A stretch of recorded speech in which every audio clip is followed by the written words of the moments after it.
आज हम सीखेंगे एक्सेल की शीट को थोड़ा और इंटेलिजेंट बनाने का वे यूजिंग इनडायरेक्ट फंक्शन। तो देखिए इनडायरेक्ट फंक्शन क्या है, किसी भी चीज़ को डायरेक्टली नहीं इनडायरेक्टली रेफर करना। जैसे मैं क्या चाहती हूँ, मैं A32 की वैल्यू चाहती हूँ, जो भी A32 में लिखा है वो हमारे F32 में आ जाए, मतलब इस सेल में आ जाए। नॉर्मली हम क्या करते हैं, इज इक्वल्स टू लगाएंगे और A32 को सेलेक्ट करेंगे एंड एंटर प्रेस करेंगे। तो देखिए वेलकम लिखा आ गया।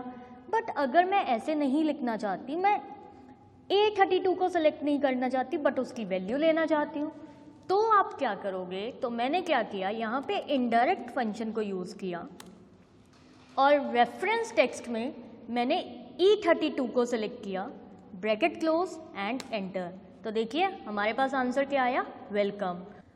अब देखिए इनडायरेक्ट फंक्शन ने क्या किया, इसमें E32 की वैल्यू को चेक किया जिसके अंदर लिखा था A32। तो इनडायरेक्ट फंक्शन A32 को चेक करेगा कि उसमें क्या लिखा है। अगर नंबर्स लिखे हैं तो वो नंबर्स को रिट्रीव कर लेगा, अगर आपने कोई टेक्स्ट लिखा है वो उस टेक्स्ट को रिट्रीव कर लेगा। अब ज़रूरी नहीं कि आप ऐसे ही इसे यूज़ कर सकते हैं। अब इसे यूज़ करने के लिए मैंने एक थोड़ा सा अलग एग्जाम्पल लिया है। जैसे मैंने इनडायरेक्ट फंक्शन लगाया B35 और यहाँ पे n% लगा के मैंने A39 को सेलेक्ट किया, bracket close and enter press किया। अब देखिए यहाँ पर भी क्या आया, वेलकम। अब अगर हम एक बार इसकी इवेल्युएशन चेक करते हैं तो उसके लिए हमने फॉर्मूलाज पे क्लिक किया और इवेल्युएट फार्मूला पे क्लिक किया। तो देखिए हमने ये फंक्शन लगाया था, मैंने स्टेप इन किया तो B35 में क्या था A, देन इसी तरह से A39 में क्या था 32। तो जब हमने इसका एग्जीक्यूटेड आंसर देखा तो ये क्या बना, इनडायरेक्ट A32, और A32 के अंदर जो वैल्यू थी दैट इज वेलकम, और वो हमारा आंसर आ चुका है। बट ये फॉर्मूलाज में कैसे स्मार्टली यूज होगा ये हम सीखेंगे इस एग्जाम्पल के साथ।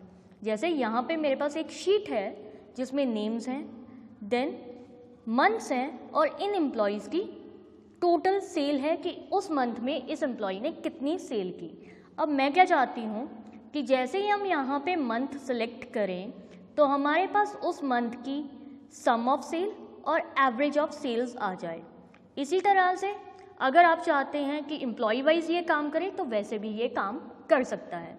तो बट इसको काम करवाने के लिए हम सबसे पहले डिफाइन करेंगे नेम रेंजेस।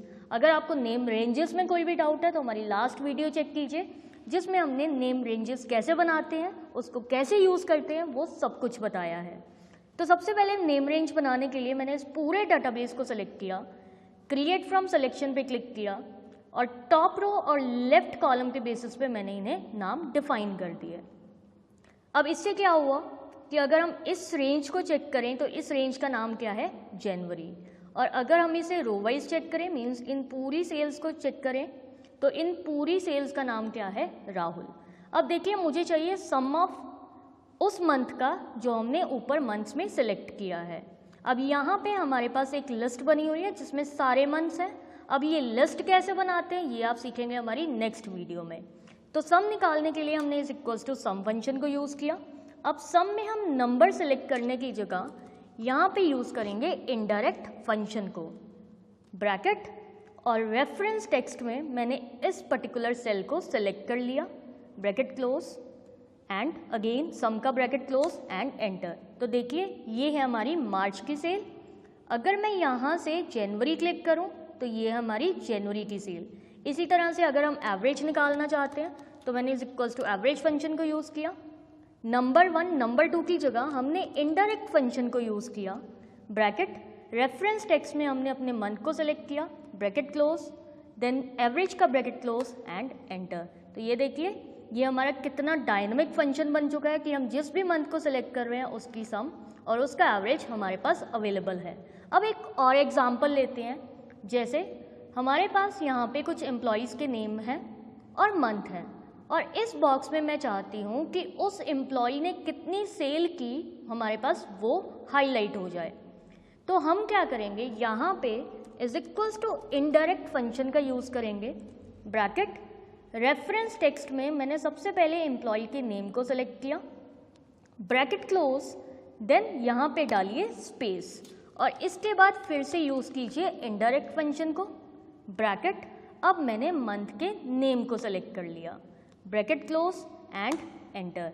तो देखिए अमित ने मई में 1,25,000 की सेल की थी। अगर आप चेक करना चाहते हैं तो ये है अमित और उसकी मई की सेल कितनी है 125,000।